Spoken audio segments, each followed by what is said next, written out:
It's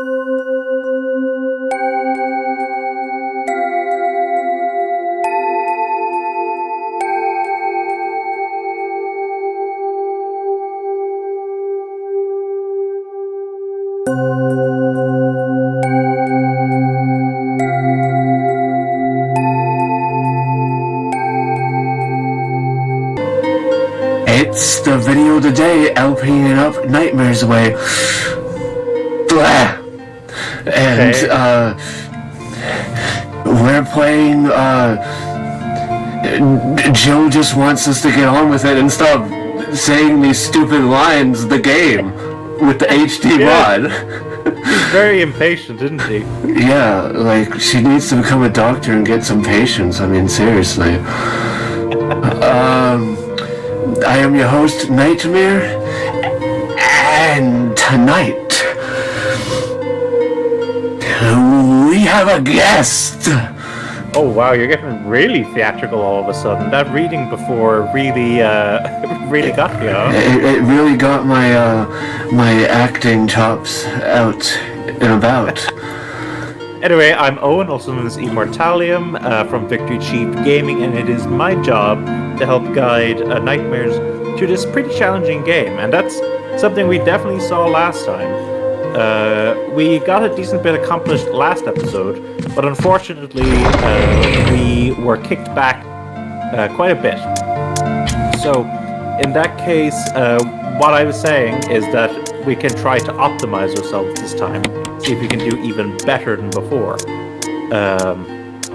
And the way we can do that is by not getting hit by the snake at all. Do you think you can do that, Nightmares? I'll just speak snake to it.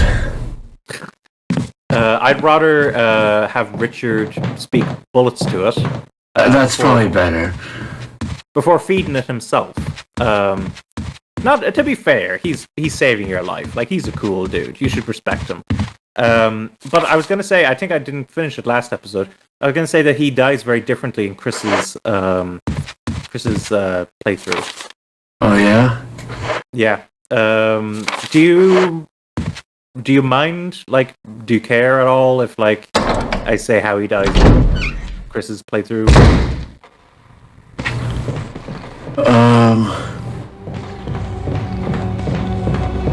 Do I mind? Yeah, like, do you want to know, or do you want to, like, save it for maybe if you want to go play this game with Chris instead, and see, like, how he dies then? I think I want to save it, because that would be spoilers. Okay, there we go. That's why I was asking.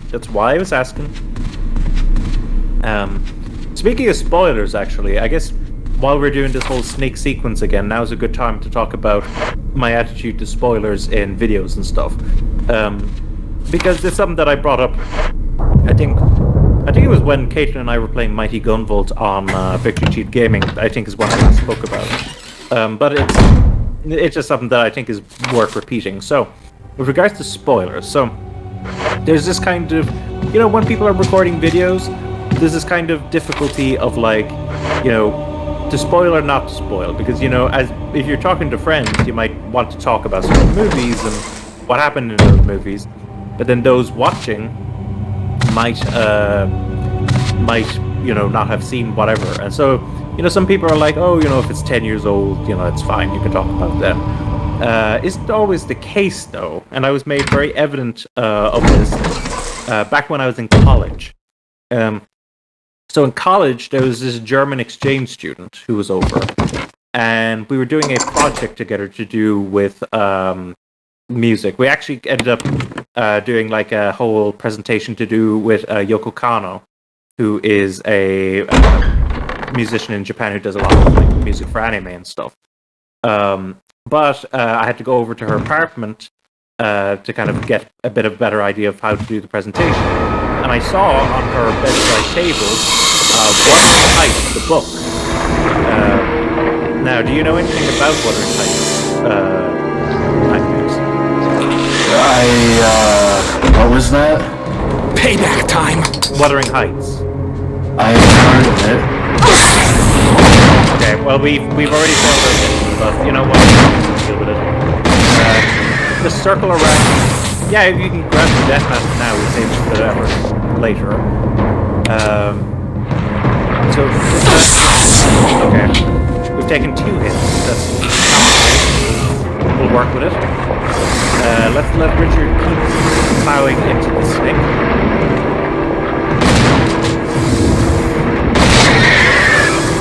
What I was saying about bringing around Rosie.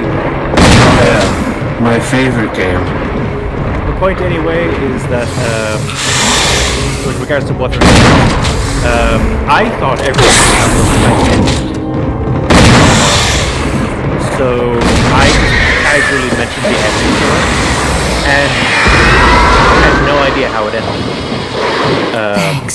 And I felt really bad afterwards for Jim! Oh, Richard, man. Richard! Well, hopefully this doesn't happen with whatever Richard that you're going for.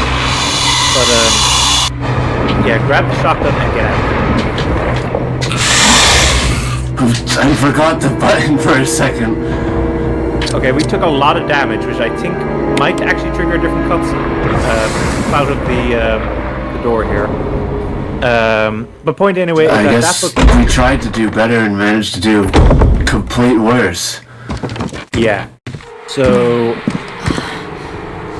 yeah, the point is, even though that book is from the 1800s, she didn't know the ending.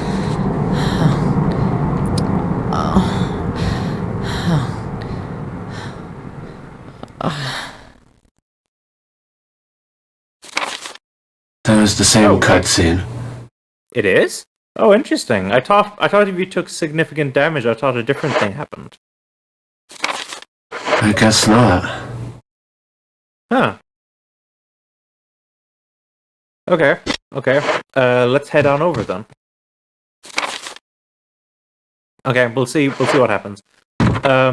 Point is, anyway, even though that book was from the 1800s, I spoiled the ending for her, and it kind of made me think about spoilers in general. I was like, even though this book is super old, and like, you know, by the internet's logic, it's like, oh, everyone should know the ending. The fact is that people don't, and so, like, I guess it's just a case of like my kind of logic is like, unless it's something really like culturally prominent, like for instance, that Darth Vader is Luke Skywalker's father, like everyone knows that. Like, yeah, if you like, don't, you literally just, I don't know, you're a cannibal on that one island. yeah. Or you're living under Patrick's rock. Now, just before that you go on, I wouldn't recommend going that way, simply because, remember, there's 2 zombies that came into the hallway that leads to the save room on the 1st floor. So, I would not do it that way. And you're going the wrong way again. It's fair. You see, I'm poisoned, so I don't have any logic. Yeah. But yeah, so that's kind of my attitude with spoilers. I try not to spoil things. Caitlin and I had fun with that one time where we decided to just make up a bunch of random nonsense for the ending of Naruto. Like, it wasn't even like anywhere near close to what actually happened. We were just saying like, oh, wouldn't it be funny if this happened and this happened and this happened? And right. I mean, I'm not going to say anything because I think me and a friend of mine are going to... I mean, I've seen all of it, so like... me and the friend who would get Richard are probably about to start that anime.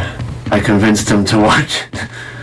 Yeah, there's a lot of episodes, but I presume you're going to skip the fillers and help cut down a lot of it at least. Yeah, and speaking of anime, have you seen Madoka Magica? Oh, Puella. That actually... It's funny you asked me about that one, because that is my personal favorite anime TV series of all time. Oh, good. You would fit right in with my friend, because that's his favorite anime. Good taste. I will say, if you're watching this now, good friend, good taste. I think that show is a masterpiece, and I would strongly recommend people check it out because I think it's really good. It was really incredible, actually, that show, simply because like I had heard so many good things about it, and I was like, oh, the show's never going to live up to the hype. And I watch it, and it actually exceeded my expectations. Like that, I was not expecting at all. Use the serum because your health is really low. You're gonna. Oh goodness, it is. Yeah. And what I would say is, don't even bother using those mixed herbs. Use a first aid spray because we're gonna want to make sure that we keep all of them. See, we just wanted to get more inventory management down. Yeah, that'd be exciting, huh? Yeah, but like, I was dumb, and my friend was like, "Oh, I need to like." I just saw this like epic moment in the show that like literally I did not expect them to do, and he's like, "Oh, do you care if I spoil?" And I was dumb and let him spoil it for me. I was like, I like figured I would like never watch it, and then I watch it and I like didn't get the full effect of that one character. If I'm correct, is this one bit that you're talking about, is it from episode 3? Yes. And it's near the end of episode 3. Yeah. Yeah, I think I know the moment you're talking about. The moment where suddenly the whole show's tone changes. Yeah. That is a sad moment to have spoiled because that would be pretty good. But also, yeah, you know, what can you do? But yeah, that show is full of great stuff. I watched Rebellion, which is a sequel to it. And Rebellion is such a weird movie to me. Also, actually, can I take a look at your inventory? See what you've got set up? Okay, so do you remember where we're going now?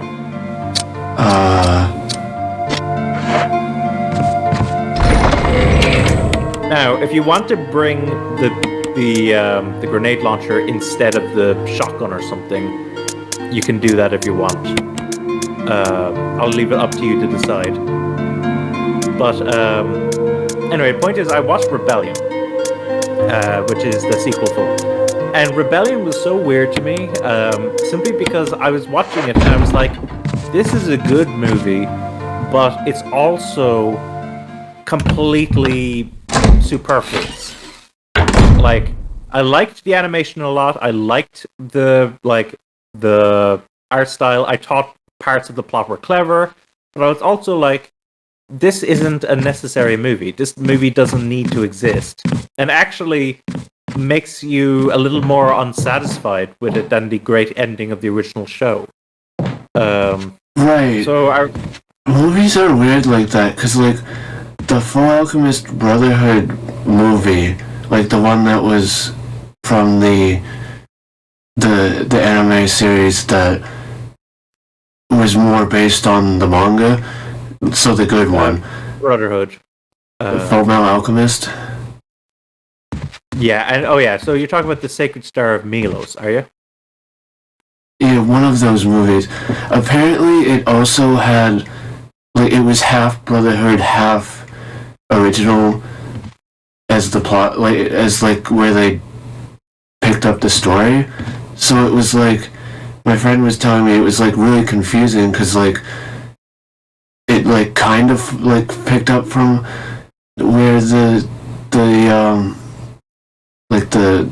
Brotherhood was like taking it, and then like it also had weird plot lines from like the original show, which had nothing to do with anything, and it was like weird. That is weird. I haven't seen the movie myself, you see, so I can't really comment too much on it. But yeah, so those cases. But then there's other like fantastic films. Like, for instance, I love the works of Mamoru Hosoda. Do you know him at all? Or what films did he make? So his famous movies, I'll go off with them because the very first thing he ever did was actually part of Digimon. But I'll leave that one out just because, you know, it might not be the most well known catalog. So he directed the girl who leapt through time, See, I've seen that. the Summer Wars. I don't think I've seen that one, but I've heard of it. Wolf Children? I have the manga and I've seen the movie. That movie's amazing. The Boy and the Beast. I haven't seen it. Mirai, I believe, is the one after that. I think that's one I wanted to see, but I Yeah, we haven't. got around to it. That's fair. And then I think his most recent movie is a movie called Belle, like Belle. So, like, the character from Beauty and Beast. Yeah, kind of like that, yeah. So, one thing actually, folks, which is kind of, you don't get to have, like, for instance, you're from America, and America, they produce a lot of content in terms of, like, their entertainment industry. Sometimes too much. Sometimes too much, very much so. And there's a few other countries that can kind of do that, like France, Britain, Japan, China, India, like those countries produce a lot of entertainment content. Ireland, which is where I'm from, not as much. We're known for, books. There's some famous novelists from Ireland. And there's some famous actors from Ireland, but not really that many like famous movies from Ireland per se, and that kind of stuff. And we don't really make that much entertainment content anyway. So I mean, you make indie films. Kinda, yeah. But one thing that was kind of neat was that movie Belle, the one that Mama Soda directed. It takes place in two worlds, and in the other world, which is kind of a bit crazier, the backgrounds are actually done by an Irish animation studio called Cartoon Saloon. So that's actually really neat to see, like that an Irish animation studio is able to contribute to this. I would say for anime, like it's relatively high budget kind of film.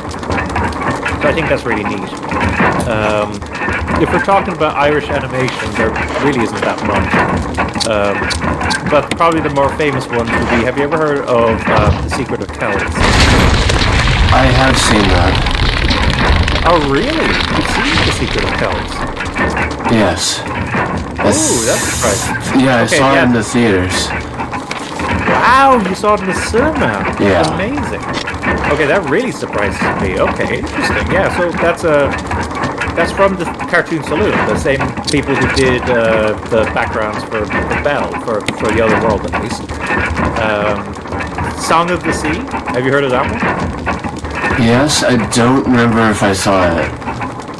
The same people. Interesting, yeah. So that's the thing. The other thing, actually, I don't know if this is a thing at all for you, because you're from America, which produces such an unbelievable amount of content. But for maybe other people watching can maybe sympathize with me. Living in a country like Ireland, there is a lot of pressure to keep up or like cultural stuff.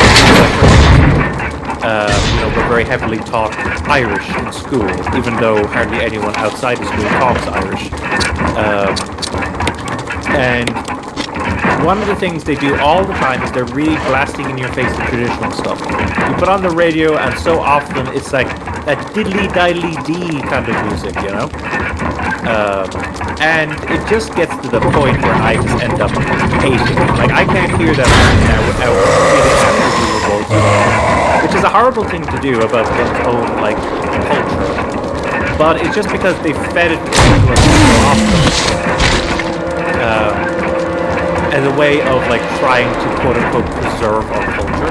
Maybe I'll,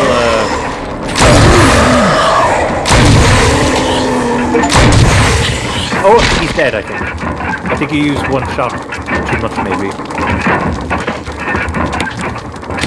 Yeah, give him a stab with the knife and see if he, like, ends up kicking. Oh, no. I see the blood. Oh, good. Yeah, no, I get what you mean, because, like, this band from Japan called Baby Metal, I don't know if you heard. I love Baby Metal. Yeah, one of their I think that one of their recent albums had a lot of like features, and I guess how you say, like, they pulled from like different countries and like had different musicians like play like for like in it, and like kind of brought that sound in. And for instance, like they had, like, pulled from India, and they had like an India, like a hit, like a, I guess a almost, like, I'm totally butchering this, but it was like kind of like a religious Hindi type, like Indian like vibe. Yeah. Like, and like I guess they also pulled from Ireland, and they brought that like diddly diddly dee and the chanting, and that would drive me up the wall, because it's like I want to get away from it. I hear it way too often. Like, I don't want to hear it anymore. I've had a full life of it. I don't want to hear any more bagpipes or like anything. Yeah, so if you listen to that album, you'd skip that one, but the rest of it's good. Yeah, I mean, I like the idea, and there are times when like other countries like take kind of Celtic sounding music and make it sound different enough that I can at least tolerate it. That was what I was talking about before, and shotgun shells. So obviously, very good to get at this point. And take a look in this coffin now, before I continue on. Wait, that's a switch? Yeah. Yeah, go ahead. Oh, it's to open that door. Yeah. And then we want to take that. Oh, I thought that like this thing was the switch itself for a second. Nah, it isn't. That's why I was a bit confused myself. I guess there's a switch inside the coffin that allows you to. And then, so that stone and metal object. Let's examine it first. Yeah, I think they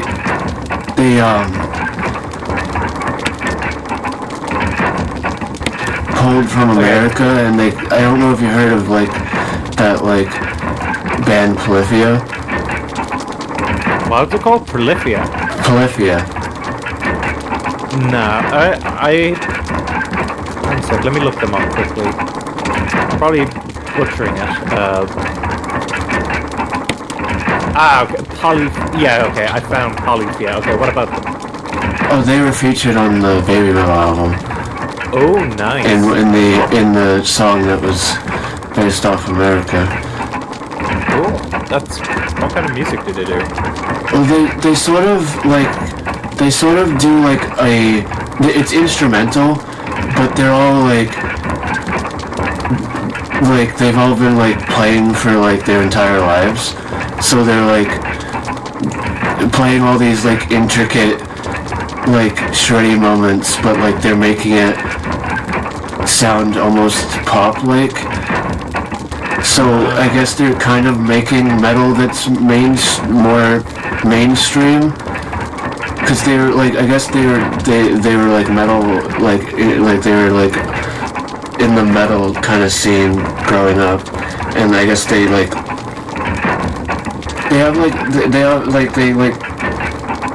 I guess mix kind of like shreddy guitar playing with almost like a hip-hoppy type pop vibe. I guess that's not too dissimilar to Baby Metal, actually. Yeah, and they were described it like a mixture of rock, metal and pop, isn't it? Yeah, and they were, I guess, did some instrumentals for one of the Baby Metal songs. Well, congrats to them. I'll be curious to see if any other people sympathize with me.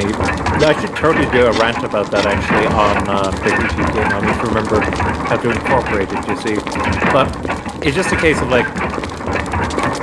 if someone is trying to force feed you content of some kind, you're eventually going to end up hating it, you know? Absolutely hating it. How are we doing on time, by the way? 24 minutes, 30 seconds. Okay, we have a bit more time to go then. So I know where this metal object goes. You don't.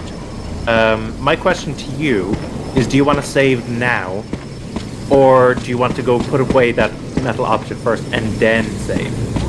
I mean, we gotta have the inventory management. Fair enough.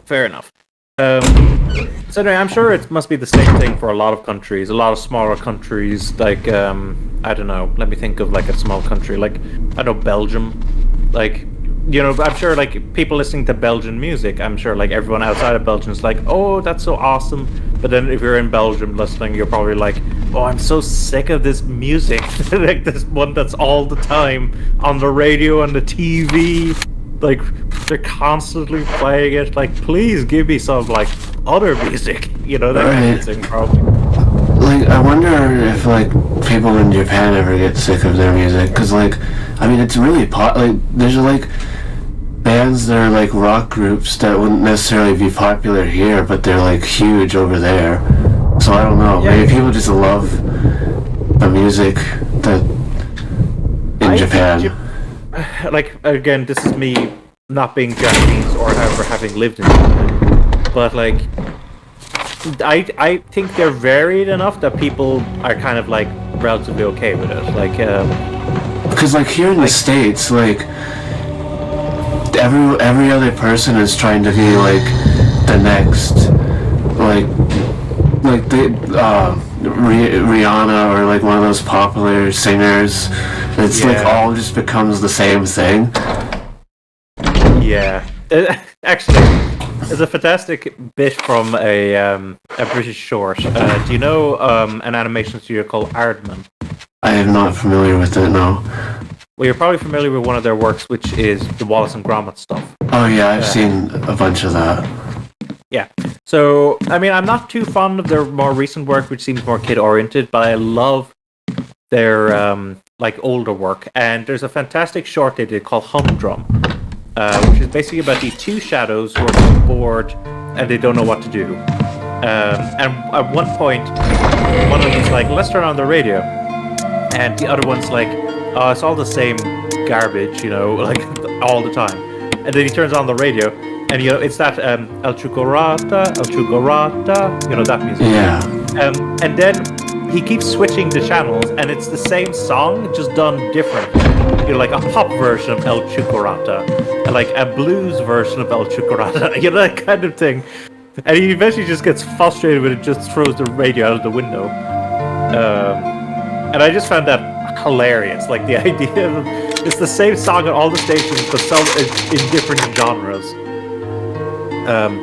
But yeah, that's something I'd recommend to folks as well. Although, considering how I'd be surprised if it's available in America, but maybe it is, and maybe it isn't. I don't know. Anyway, point is, we've just saved. Yeah. I mean, if we do stuff now, we might be dragging. You know what I mean? Because we'd have to save again. Yeah. So what do you suggest? Well, I mean, it probably isn't a problem to have like the occasional short episode, is it? No, I guess. Better quality than quantity, huh? Yeah, I guess we can end it off here. Yeah, we may as well. Like, we've made very good progress tonight. We got past the snake. I almost said his name. We dealt with the. His name's just Richard. Oh well, Richard, poor Richard. But the dead guy, I think he's literally called like the Gravekeeper or something. I don't know. I can't remember his name exactly. The point is, and we've now gotten that metal object, which this metal object, very interesting. So we're gonna take a look at that next time. For the moment, I think now's a good time to end off. This has been Tales from the Crypt. I mean Resident Evil HD Remastered. I am your host, Nightmare, signing off. And this is Owen, also from, sorry, okay, extra content from this short episode, sorry. Owen from, Owen, also known as Immortallium, from Victory Chief Gaming, also signing off. Bye. Wow, God, that really butchered that ending. Anyway.